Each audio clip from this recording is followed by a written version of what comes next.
Mas subido el precio del pescado ya compra pa siempre si Filomeno 1 kilo de lapu-lapu. Según con ele mas te preferi ele come pescado kontra compra maga karne. Dahil sa December siguro kaya na-increase ang isda. Pero bibili ka pa rin. Opo. A según con Don Ventero de Pescado aquí na Changi Nagiwan, cada vez llega el tiempo de Pascua ta subí según el precio del pescado. Subido también según el precio ta vende di ila maga supplier, razón que menoraw según el cogida di ila de pescado.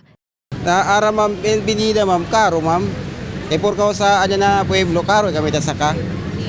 Actualmente tal na 160 el kilo del pescado bangus, dangui de 140, taraquito de 240 pesos el kilo, mulmul de 280. Subido también el matambaca, que talita corre el precio na 180, lapu-lapu de 280, tilapia de 140 y galunggong de 50 el cada kilo. Mas quinta implementa el 3 meses fishing ban, tiene pa siempre ta vende tamban na changi valor de 50 pesos el kilo.